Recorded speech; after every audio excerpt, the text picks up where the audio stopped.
Wednesday, March 25th. The time is 6:30 p.m., and I am calling this meeting of the Macomb Township Board of Trustees to order, and we will say the pledge.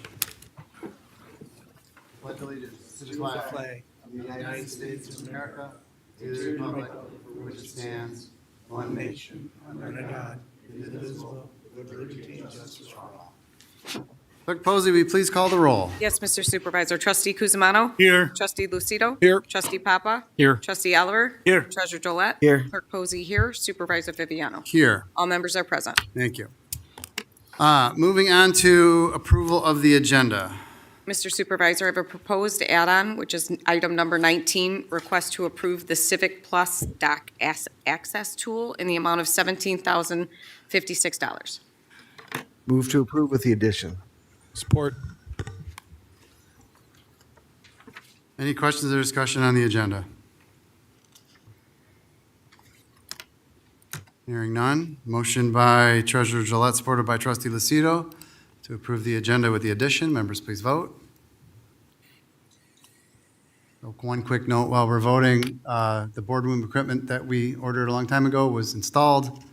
For anybody watching at home, if there's any glitches, it's because we're still working through a few bugs, and that's why these mics seem really loud right now, because everything was recalibrated. Was that motion passing unanimously? Yeah, I missed it when it popped up. All right, moving on to approval of the bills. Motion to approve? Support. Any questions or discussion on the bill run? Hearing none. Motion by Treasurer Gillette, supported by Trustee Papa, to approve the bills. Members, please vote.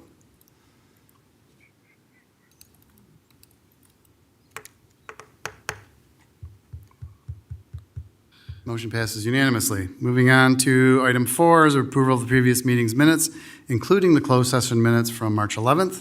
Is there a motion? Trustee Kuzma makes the motion to approve the minutes and discloses that he reviewed the closed session minutes from March 11th, 2026, found it to be factually accurate with no corrections, deletions, modifications. Thank you, Trustee Guzmano. Support.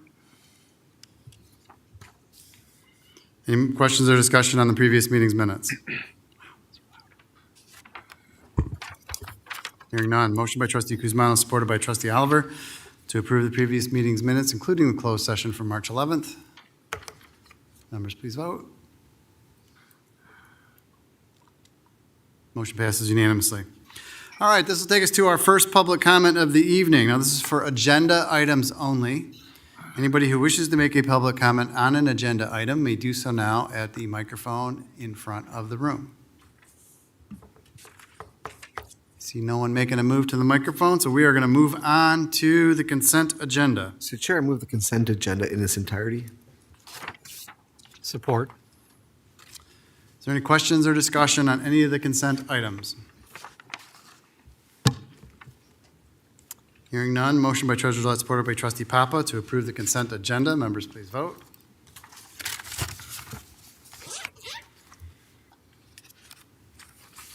Motion passes unanimously. All right, this will take us to item 8. This is a public hearing.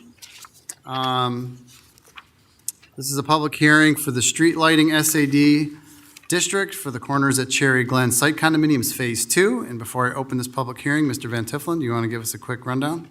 Yes, Mr. Chair and board members, this is a brand-new subdivision. The developer owns all the parcels. This is the public hearing that's necessary in order to set up the special assessment district that needs to be established so the township can collect money to pay the DTE bills for the lights. Thank you, Mr. Van Tiffelen. We'll get to the item in a minute after the public hearing. So at this time, I am opening the public hearing. The time is 6:34 p.m. Now, if there's anybody here wishing to make comment during this public hearing on this street lighting SAD, they may do so now at the microphone in front of the room. See when no one making a move, so I'm going to close the public hearing, and the time is still 6:34 p.m.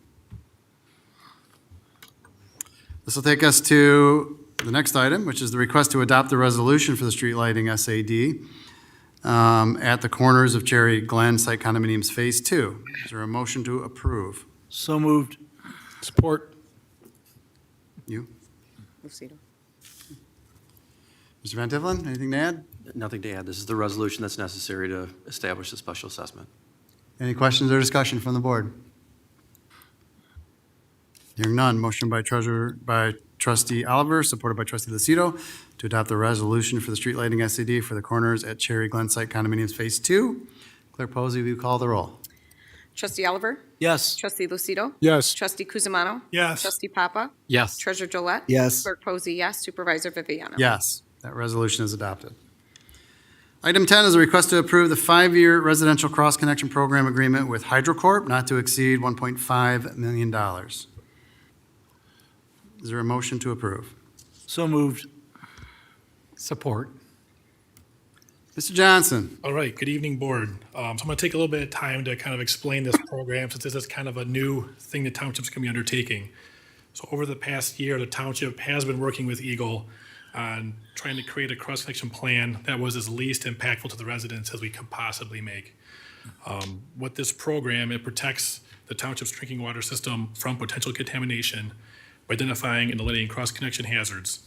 It also ensures compliance with Eagle and maintaining long-term water system safety.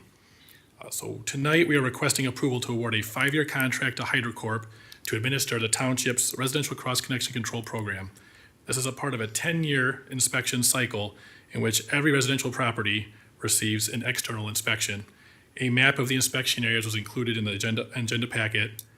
The DPW divided the township into 10 balanced sections for each year, understanding that adjustments will be expected because as the township grows, these sections will be different in size. Some of the program components, starting with the setup, is the DPW will be involved with oversight. HydroCorp will establish the administrative and communication framework for the program, including reviewing the township ordinance, creating standardized program letters and notices, developing dedicated web pages for residents that'll work in coordination with Olivia and Grace in the supervisor's office, preparing social media content, which will also be coordinated with Grace from the supervisor's office, setting up the HydroSoft software with all township water service addresses, and establishing reporting procedures for township staff. The types of inspections are two. There's internal and external. Starting with the external, HydroCorp will conduct an exterior walk-around to identify hazards such as hose bibs that don't have vacuum breakers on them, irrigation systems, or connections to, say, hot tubs or pools. There'll be internal surveys that all residents will get mailed to their homes. And as what we're looking for as they bring these surveys back, we're looking for cross-connection hazards such as water backup sump pumps, water softeners, laundry tubs, boilers, just to name a few. Just to make sure, HydroCorp would not be going through the entire home. The goal is to not be as least invasive as possible. So just finding key components that could be potentially hazardous cross-connection. One of the components that is not a part of this program is device testing. So this is an inspection program only. So residents will be responsible for testing any devices they have on their property. Per Eagle requirements, the testing frequency will depend on their hazard level. So a high hazard, which would be a resident that has an irrigation system that is tied to some sort of fertilization system, that would be considered high hazard and need to be inspected annually. If it doesn't have that's just a irrigation only and doesn't have the fertilizer, it would be inspected every 5 years. Water backup sump pumps have a device that would be annually. So there's going to be, depending on what's in their homes, there'll be different frequencies of tests that will need to be done. That paperwork will need to be brought into the township so we can verify that these devices have been tested at the frequency that Eagle is requiring. The HydroCorp will be mailing initial inspection notices and follow-up reminders for device testing. To ensure clarity and minimize confusion for this program, residents will receive advance notice before inspections begin, follow-up reminders mailed as needed. Again, we'll have the web page to give all the information they need. We'll actually have a website that they've created, so if they want to find a device tester, an approved device tester, they have a list of testers they can call and reach out to. And then the township will be maintaining oversight and assist with escalating issues. So if a resident does not comply, we have a standard protocol like we do currently. If they don't allow us to get no home, if we got to change a meter out, we send them 3 notices. After that, we have the attorney send the resident a letter saying, if you don't comply with the ordinance, we'll take you to court. And then at that point, if they don't respond, we will turn their water off. So turning the water off is like the last thing we want to do. So we take every effort to try to make it so we can get into the home and make this successful. In this instance, that's when it'd be the external portion. HydroCorp will be using the software to track inspection and results, providing scheduled dates for inspections and tests, maintaining the records, generating reports for our staff, and providing annual summaries and compliance updates. And DPW will have access to all this data and will monitor the program performance. So the cost of this contract will include, again, all initial external inspections over the first 5 years, re-inspections for approximately 15% of the homes, mailing internal surveys to all the accounts in the inspection area, up to 2,237 internal inspections, which is roughly a 15% response rate. And then they'll be included as vacuum breakers for external hose bibs. If residents don't have them, they'll be provided for them at no additional cost. Let's see, after that, so again, the township reviews the program. The program can be renewed after the contract term in accordance with the township's purchasing policy. So after this 5 years, we'll make sure it's running smoothly, and then we'll reassess to see if we can, extend HydroCorp to the next 5 years. Inspection areas, again, will be adjusted as new homes are added, and data collected will be supporting long-term planning and compliance. One last note I have, and I appreciate your listening to me on this. There was a program cost breakdown in the agenda with the total cost being roughly $1.4 million. I chose the not to exceed $1.5 million in case we have a higher return rate on the internal surveys, which we initially intended for 10%. But just in case we ended up getting a higher return rate, I wanted to have an extra buffer in there. So that's why I chose the 1.5 million. And finally, the confirmation of process memo is attached. I'm happy to answer any questions you may have. And also Alex and Paul, who are sitting behind Jeff there they're here from HydroCorp. So if you have any questions for them as well, they'd be happy to answer any questions as well. Thank you, Kevin. Thank you. I just want to say before any of the board asks questions, so this program has been something that Kevin brought to our attention 18 months ago or so. It is state mandated by the Department of Environment, Great Lakes, and Energy. We did have a number of meetings with them where we pushed back on the requirement, but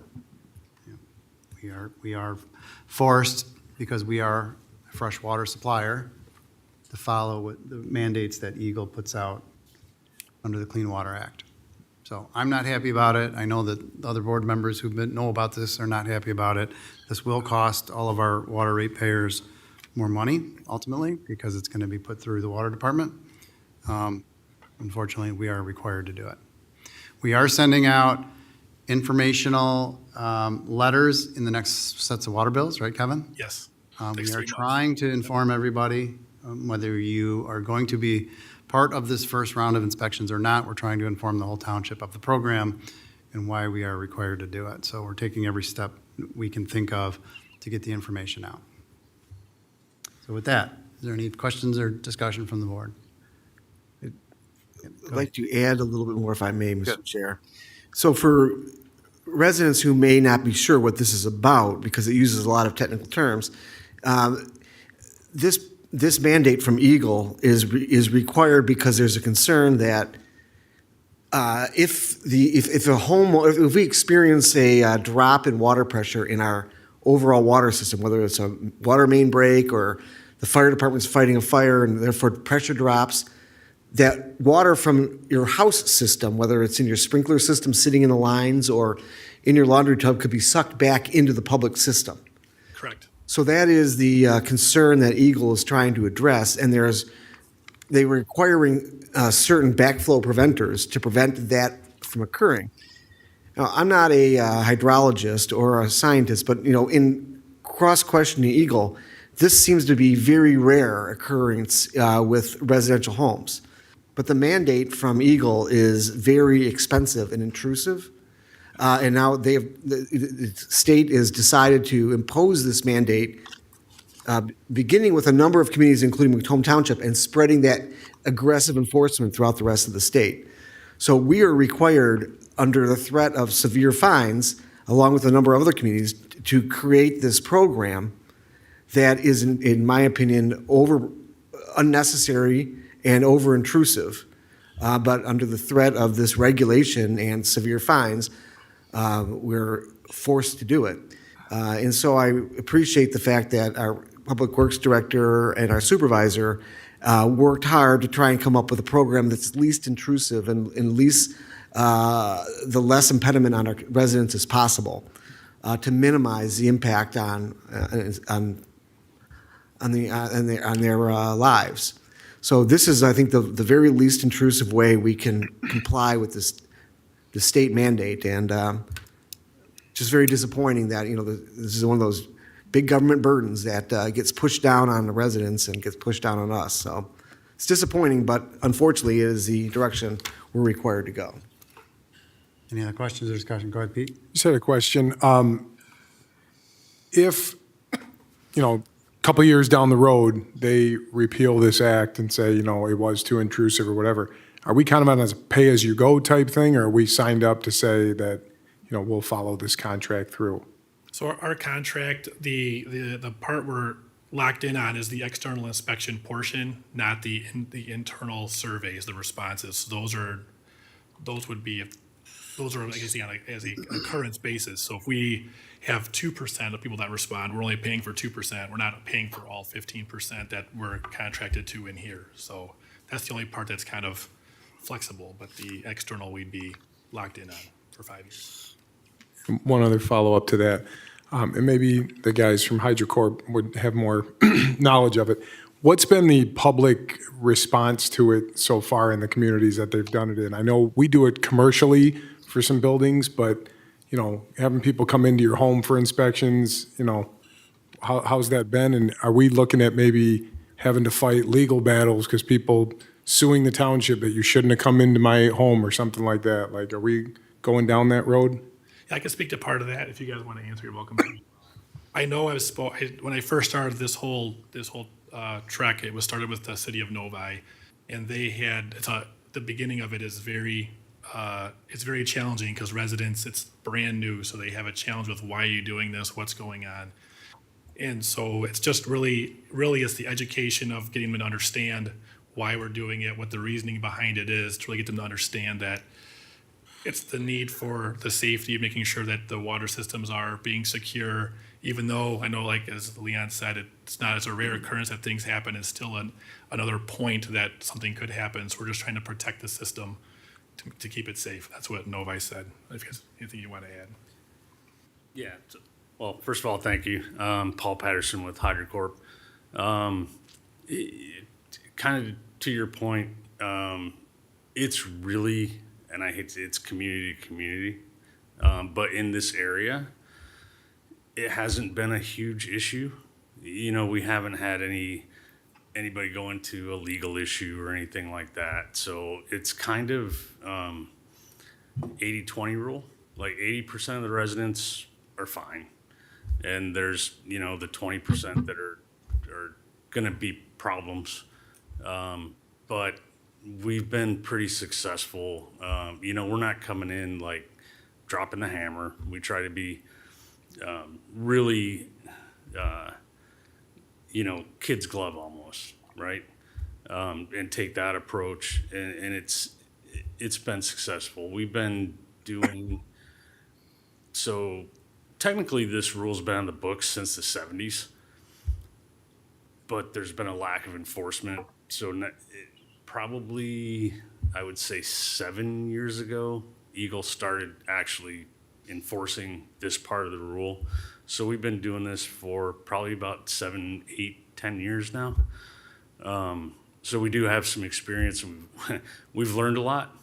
So we've made some adjustments and our approaches, but I have yet to see anything go into like a legal system, courts get involved, anything like that. Thank you. Thank you. Anyone else? Yeah, Charlie. a couple things. What kind of manpower does it take to do something like this? So the field work, and you'll have almost a full-time inspector because of the side of the township. But what I always like to talk about is the stuff you guys don't see. On the back end, that's where all the work really, there's a lot of work on the back end on the administrative side. The phone calls from residents, so we have a, fully staffed call center. If they call, someone's gonna pick up the phone. Sending all the letters, all the reminder letters, all that stuff. So I would say you probably got 3/4 time inspector in the field and a dedicated administrative rep and then a full-time call center. So I guess what maybe I'm going to come to, this is a not to exceed $1.5 million? Yeah. I Okay. mean, the option would be, and we discussed this, the cost of doing it internally. We would have had to hire a whole bunch of people with special training, and HydroCorp has already been in the space, has already been doing it. They have the expertise that we don't already have. It just made more sense to go with a contractor in this situation. Sure. That part I understand because they do it all the time. They could streamline it where we're not going to be able to streamline it. I understand that. My question would be, what if you come in under, let's say you come in $1.3 million and you're all done? Has that ever happened? Where you've done a community and come in a little bit cheaper? Or you're saying it's going to be a not to exceed number? It's not to exceed. And Kevin had mentioned the number might be a little inflated because we're estimating on the internal side. Okay. The external, we've been doing this so long, the costs are pretty Sure. much fixed. I get all that. Just a question. Yeah. And Frank, we don't use none of our manpower at all. No, I mean, we still have a little bit. It's mostly Kevin and communications work. Grace from my team will be involved in some of the communications work. We will still get phone calls because we're the township, just like we do and everything else we get. But the lion's share of it will be HydroCorp. The mailings and all that, I could see is done by them. Yep. Okay, very good. Thank you. Anyone else? Yep. So apparently there's a software too that will be available for reporting. Is that what Kevin will be doing, providing us with reports of how these surveys are coming back and all of that?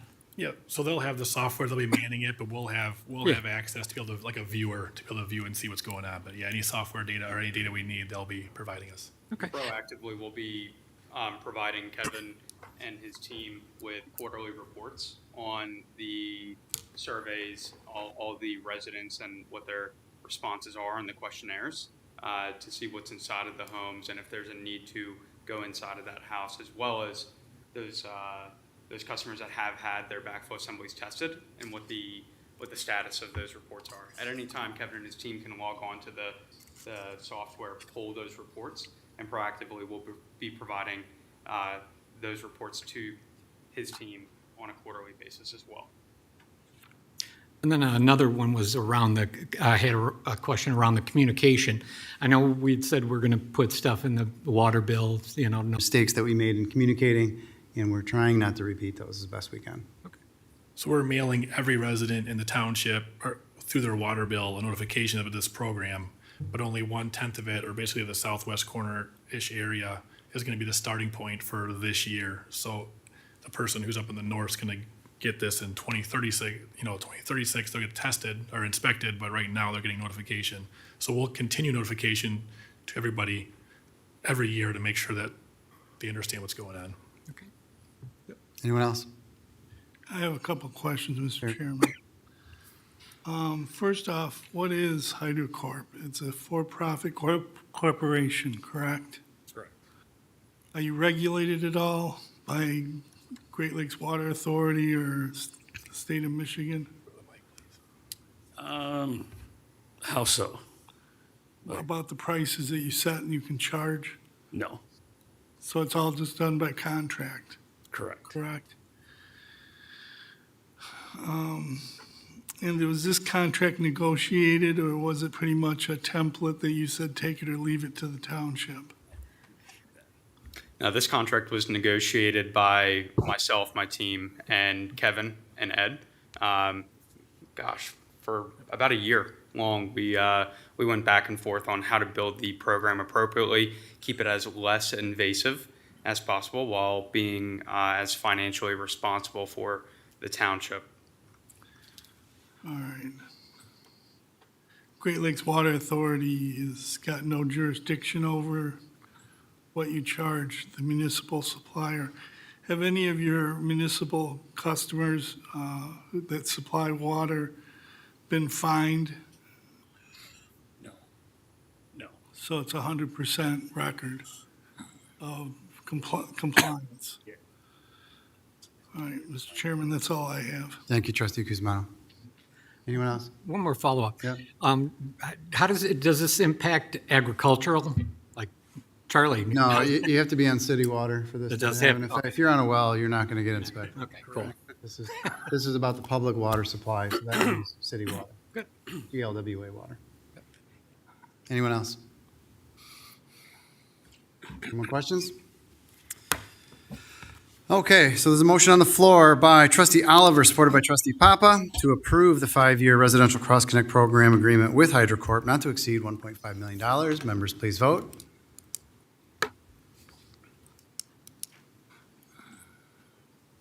That motion passes unanimously. Thank you. Thank you, gentlemen. Moving on to item 11. This is a request to promote employee number 1396, also AKA Ed Carey. The third. The third. Mr. Tabaka. No, I'm sorry. Is there a motion? So moved. Support. Mr. Tabaka. Thank you, Mr. Supervisor and board members. HR initiated recruitment for the elections manager position due to an employee's retirement. In accordance with the GELC CBA, the position was posted internally and one application was received. The candidate was interviewed by myself and Clerk Posey on Friday, March 13th, and we are recommending promoting Ed Carey III to this position. Ed has been employed in the clerk's office since October of 2020. Over the past 5 years, he has completed multiple courses and earned certifications to strengthen his expertise in election administration. He is a certified Michigan professional municipal clerk and has played a key role in developing and improving departmental processes. His experience and qualifications align well with the position, supporting a smooth transition into this role. If approved, the promotion will take effect tomorrow. Thank you, Mr. Happy to Tabaka. answer any questions. Questions or discussion? Nothing? Say it at the end. Okay. Anyone? Hearing none. Motion by trustee Lucido, supported by treasurer Gillette, to approve the promotion of Ed Carey III. Members, please vote.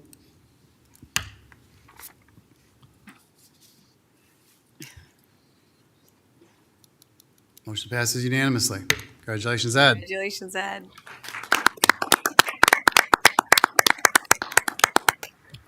Next item is a request to hire an election supervisor, Mr. Matthew Chung. So moved. Support. Mr. Tabaka. Thank you again. HR recently posted the election supervisor position both internally and externally in accordance with the GELC CBA, and a total of 5 applications were received. Candidates who met the minimum qualifications were invited to interview with the selection committee on Monday, March 16th.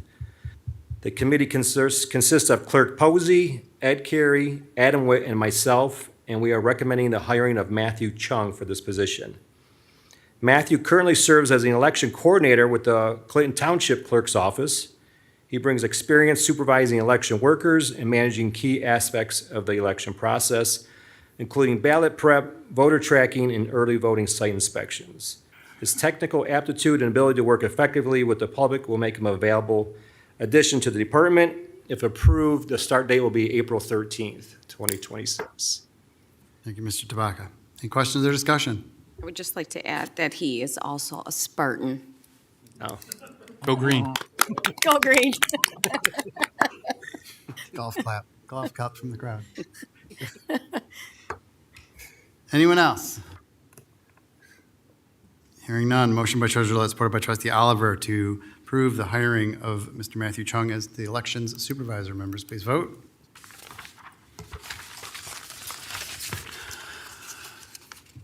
Motion passes unanimously. Congratulations. Congratulations. Next item is a request to approve the special event for Denwood Garden Center Spring Open House. Is there a motion to approve? So moved. Support. Mr. Box. Thank you, Mr. Chairman and Board. They come several times a year, but Denwood Garden Center, again, is looking for approval for a special event. They are putting out signs for their spring open house. Per ordinance, they exceed the amount of time that we can administratively approve the special event, therefore they need board approval, and that's what they're here seeking this evening. Staff has reviewed their request, and we have no concerns. Thank you, Mr. Box. Any questions or discussion? Hearing none, motion by Trustee Oliver, supported by Treasurer Gillette, to approve the special event for Denwood Gardens Center Spring Open House. Members, please vote.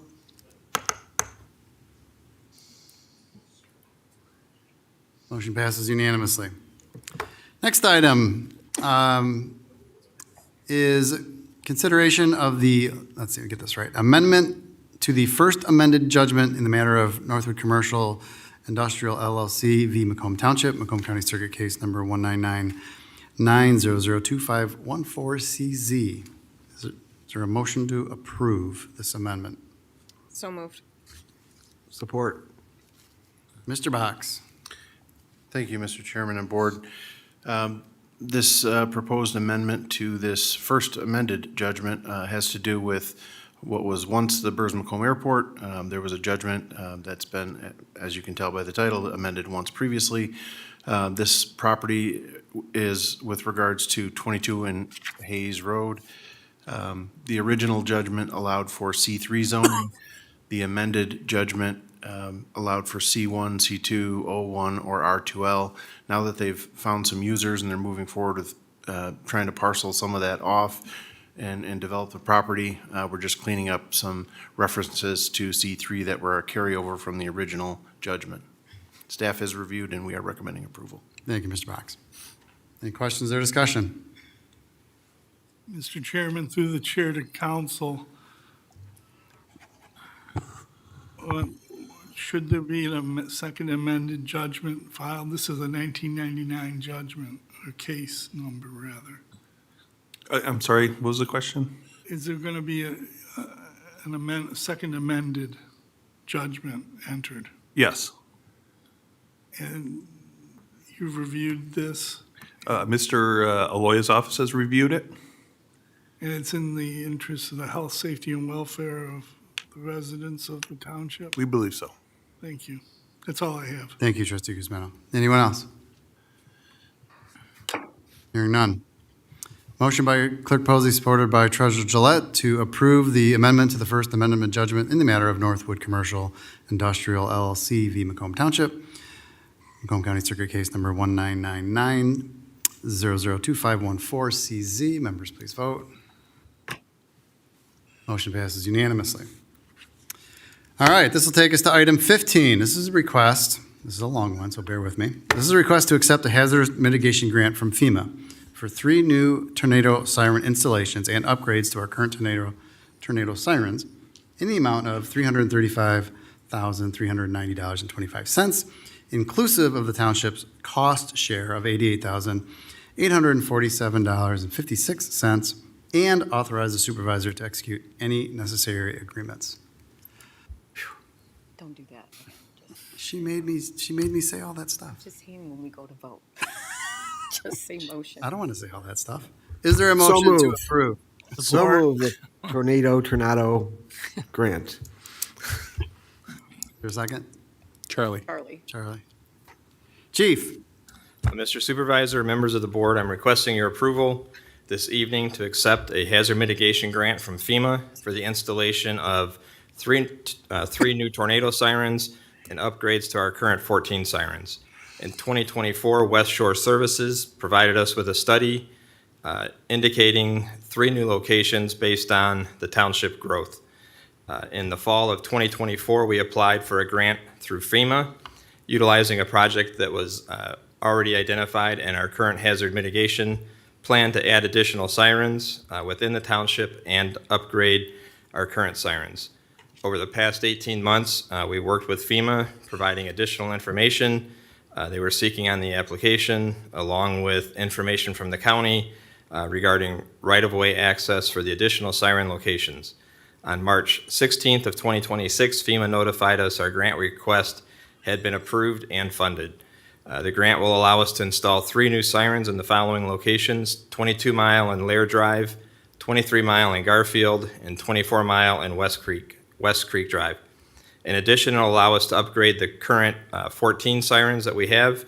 Upgrades will consist of the replacement of the steel cabinets with new stainless steel cabinets where needed, the replacement of some of the older siren heads with new siren heads, replacement of the conduit that's going to the siren heads, and the replacement of antennas where needed. The total cost of the project is $355,390.25. The township's share of the project is $88,847.56, meaning the grant will provide us with $266,542.69. The township's share is included in the budget. If approved, the project and funds must be completed and spent no later than August 7th of 2029. If approved, we'll work with the vendor, West Shore Services, and I'll provide an update to the board as to a schedule for the completion of the project. So at this time, we're requesting the board to accept the grant and authorize Supervisor Viviano to sign any of the necessary forms. And with that, I'll be happy to answer any questions. Thank you, Chief. That was longer than the motion. Yeah, that was a lot. Any questions or discussion? I have a question. Go ahead. Is this something that was going to be in line to do even if the grant wasn't available, and it's just so happened that we were able to get a grant for it? It's one of the projects that's been identified in our hazard mitigation program as a project that we would like to do if funds ever came available. There was discussion of not this current or the upcoming, but in the 27-28 budget of adding additional sirens if this didn't come through. But with it now here, it'll provide us the ability to put the sirens in here within hopefully the next 12 months. Perfect. Thank you. Thanks. Thank you, Pete. Just Anyone else? Yep. Yes, Charlie. How do they pick them 3 locations? West Shore did a study based on where the current locations are at, where the largest additional population has grown over the 20 years since some of the original sirens were added and then additional ones added on over the years, identifying the radius of coverage and identified those 3 areas lacking based on all of the new homes in those areas. And it's just a reminder, they are outdoor warning sirens. We do get calls from people saying, I never heard the siren go off in my house. They're not designed for that. They're designed to warn people that are outside to seek shelter, so. Good. But a lot of times, we always hear ours in our house, and we're half mile away all the time, so they do work good. Thank you. Thank you, Charlie. Anyone else? Yeah. Yep. So does this put us at the optimum number of sirens throughout the township, or is there's still identified areas that could benefit from additional ones? As of right now, this will put us with the township covered based on where we're currently at with housing, with development. As we continue to grow, we'll seek additional sirens as the growth expands in areas of the township where they're currently lacking based on lack of housing or occupants. Okay. Thank you. Anyone else?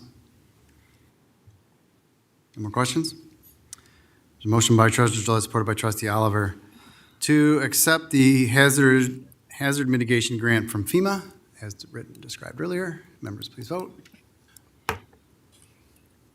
Motion passes unanimously. Thank you, Chief. Thank you.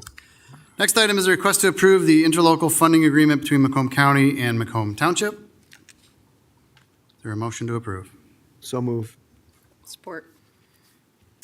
So this is a part of program that's been brought to the board in various pieces over the last few years. This is ultimately part of the Greenway Initiative, where we have been acquiring pieces of property that are along North Branch of the Clinton River. This specific item relates to funding that was made available through a congressional directed spending request made from Macomb County to Senator Peters' office. They were awarded that money, and they extended that source of revenue, that source of money for the purchase of some properties in Macomb Township that would be ultimately acquired and titled in Macomb Township's name. This specific agreement allows that funding to be transferred from Macomb County to Macomb Township, and we are planning on closing on some of these sales that we've discussed in the past in the next few months. Mr. Tomlinson has reviewed the agreement, and did I describe it accurately? You did. Thank you. With that, I will take any questions. Hearing none. Motion by Treasurer Gillette, supported by Clerk Posey, to approve the interlocal funding agreement between Macomb County and Macomb Township. Members, please vote.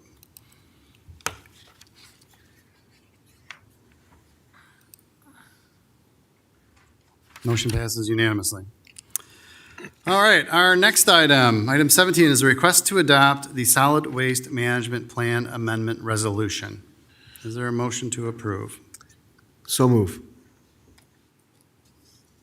Support. So, I will do my best to explain this. With us here today is Melissa Roy and the one and only Mr. Jake Hollett, who finally has decided to grace us with his presence for once in his life. They are here representing Waste Management, who have a role to play in this plan. And if anyone has any questions when I get done explaining, they are certainly available to answer your questions. So, the county has a solid waste mitigation plan that they are required to have by law. Our landfill is in Lenox Township. It is managed and operated by Waste Management. They have requested to expand that landfill, and in order for that to take place, an amendment to the solid waste plan that was adopted by the county had to be amended. That amendment has to be approved by 19 of the 27 municipalities in the state, in the county. And that's why this was approved, and it is described in the board memo. This was approved at the County Board of Commissioners and is now being sent out to every municipality for approval. And with that, I or our friends from Waste Management will take any questions. Quick question. Has it been before any other boards yet? Yes, it has been approved by 16. 16 so far. We have hopefully 17 tonight, and then we have several meetings coming up next week, and we expect to meet the 19 threshold shortly. Thank you. Included, and I do want to mention Lenox Township was the first one to support it, and they're the host community, and they do support this amendment. Thank you. Anyone else? Have there been any that rejected it? The only one that took it under advisement was Harrison Township earlier this week. They did have it on their agenda on Monday, and they voted to receive and file it. So not a yes vote, not a no vote per se, but everybody else has been unanimous. Do we anticipate more traffic heading towards there with the increased capacity?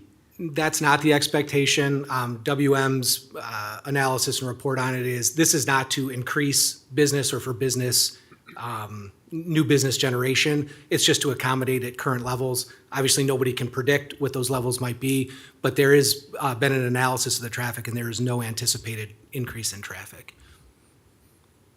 Anyone else? Just quick. Yep. How big is the next expansion? So the expansion area, which fits into the southeast corner of the existing landfill and is sort of within the always planned footprint, expands the landfill by about 236 acres. I think it's about 135, although it changes by a couple acres, will be lined new disposal area. That takes capacity at Pine Tree Acres. Currently, capacity is at about 5 to 7 years, depending on volumes, and will extend the life an additional 25 years. So it gives about 31 more years of life at the landfill. How close are you to 27 Mile Road? Let's see, I'll check my map here. And keep watching it grow as the Yeah. years go by. It's going to be a ski hill. It's 28 mile, and it'll take it takes it pretty much right up to that corner. And again, that was always the footprint. It's all property that's owned or under the control of Waste Management. So the acquisition for the expansion has been completed. And it's just a matter of, like Supervisor Viviano said, just amending this to give them the right to do the expansion. And then once we get, hopefully, the approvals at the municipal level, it then goes to Eagle for final approval. Thank you. Eagle, who seems to be the stars of this meeting today. Stars. Okay. Anyone else? All right. Thank you. Even though you were Blue Devil, that was pretty good. Anything else, Supervisor Viviano, any shots you want to take before I say? I'll save the rest for later. Motion by Treasurer Gillette, supported by Trustee Oliver, to adopt the Solid Waste Management Plan amended resolution. Clerk Posey, we call the roll. Trustee Oliver? Yes. Treasurer Drollet? Yes. Trustee Kuzma? Yes. Trustee Lucido? Yes. Trustee Papa? Yes. Clerk Posey, yes. Supervisor Viviano? Yes, that resolution is adopted. This will take us to our next item, is a request to adopt a resolution to amend the tax abatement standards for plant rehabilitation in the industrial districts. Is there a motion to approve? So moved. Support. So as the motion says, we are seeking to amend our standards for our plant rehabilitation tax abatement.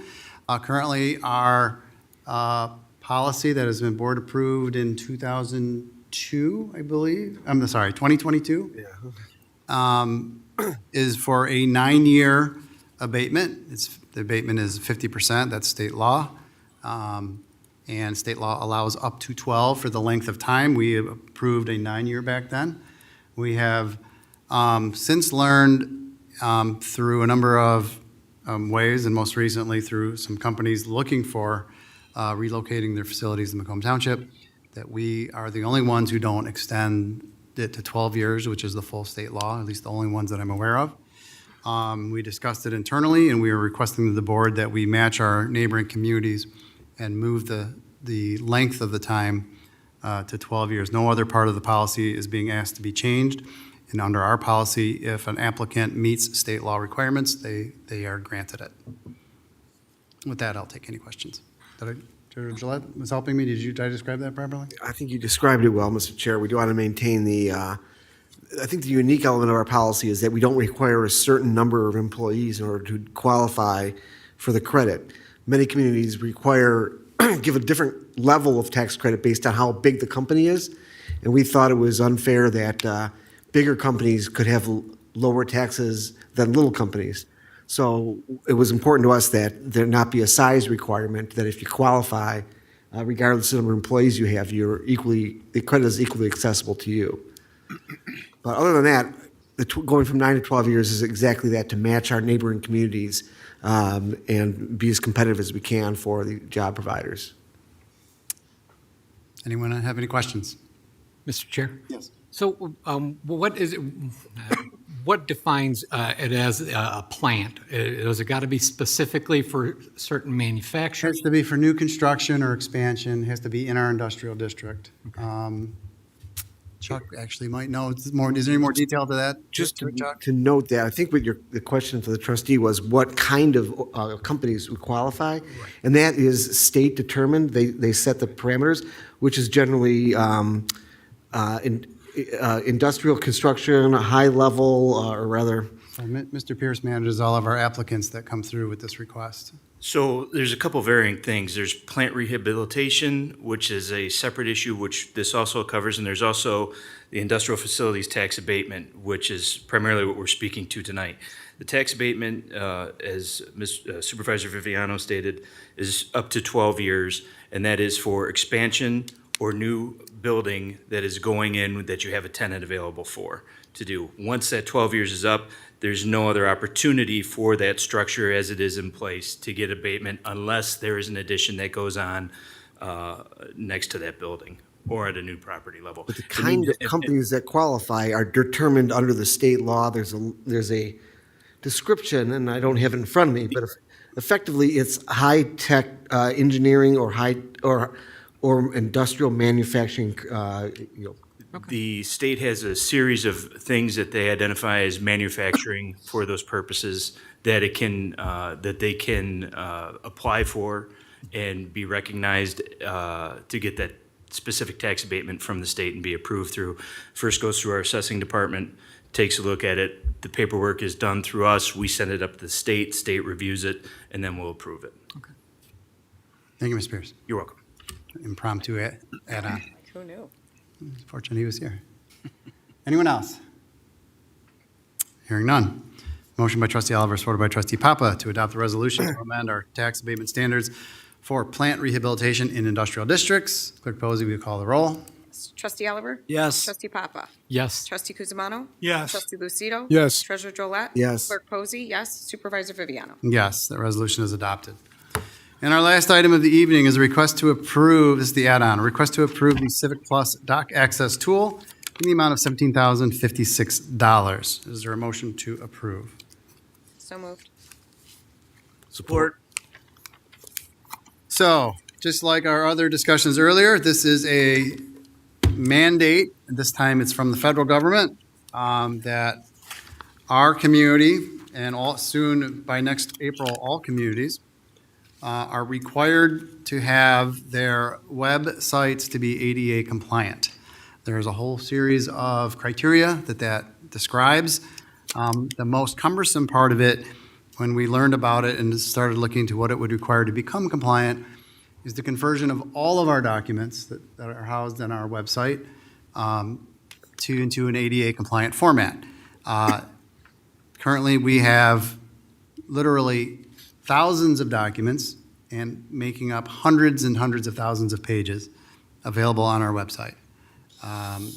We looked at some early companies that were offering a service to convert. The ones we looked at were like $10 per page to physically convert your documents and re-upload them. Our website itself, which is hosted by Civic Plus, is compliant. Our team, which would be Olivia and Grace from my staff, have been going through our website, making sure a lot of the parts, like the photos, and that they all need pop-up descriptors, and there's a whole series of things that have to be done. But the biggest hurdle was going to be converting all the documents. Civic Plus came out with a tool that they will take, once they activate it on our website, anybody simply has to click on it and convert it over to a compliant HTML. It is not a permanent change to the document. It's simply a conversion that takes place in the cloud. But it is much more cost-effective than any of the solutions that we were looking at. Unfortunately, we are required to be compliant by April 24th. And my understanding is that there are substantial fines if we are flagged, and that there are, in fact, groups who check for ADA compliance for various reasons, including the clerk's voting, right? And so we would be subject to severe liability if we don't have a fix in place by April. With that, I will take any questions. So Chair, just to acknowledge, this is issue number 2, where a federal or state mandate is costing us tens of thousands of dollars. Yep. And this is just the tip of the iceberg for what I think we have to deal with. Whether it's building a road, building a sidewalk, doesn't matter what it is, the state and federal mandates are just crushing, financially crushing. And, just this agenda alone, we've just got 2, it's costing us almost $1.5 million, just out of these 2. Disappointing. Anyway, any other questions? Hearing none, motion by Clerk Posey, supported by Trustee Oliver, to approve the Civic Plus Dock Access Tool in the amount of $17,056. Members, please vote.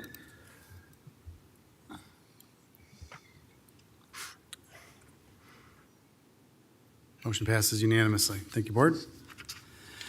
Moving on, so this is our second public comment of the evening. This is for non-agenda items or any item in particular. So anybody present who wishes to make a public comment may do so now at the microphone in the front of the room.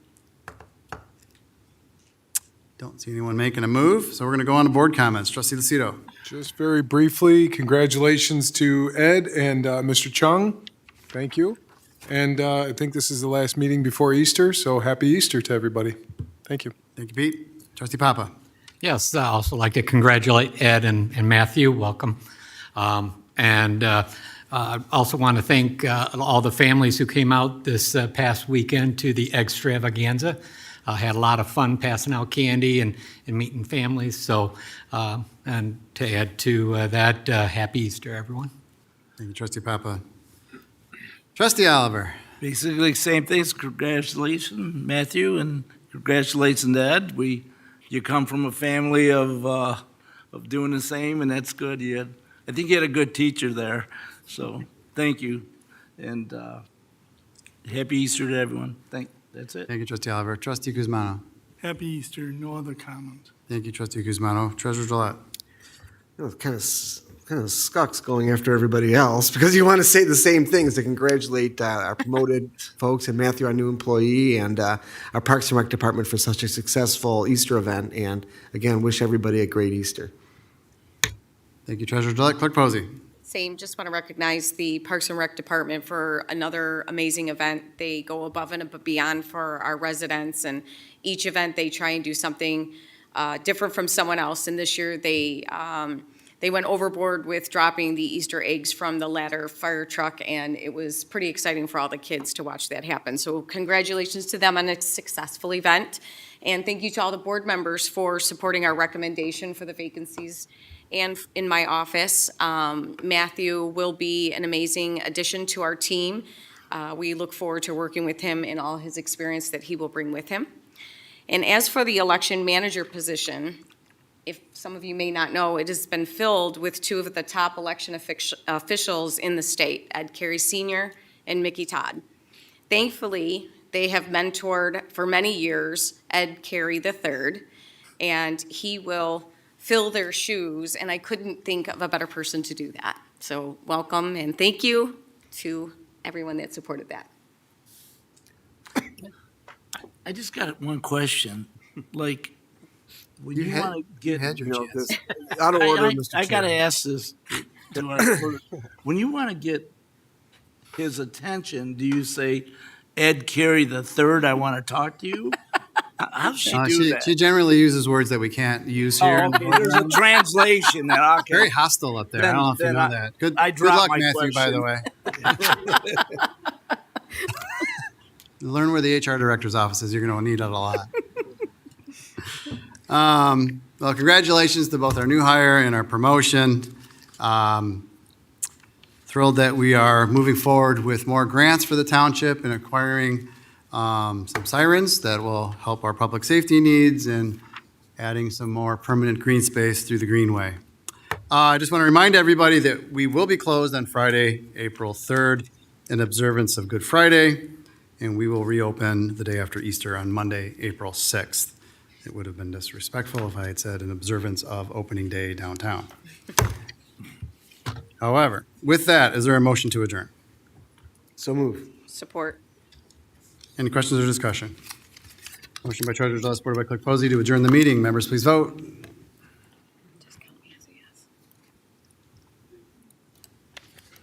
Motion passes unanimously. This meeting is adjourned.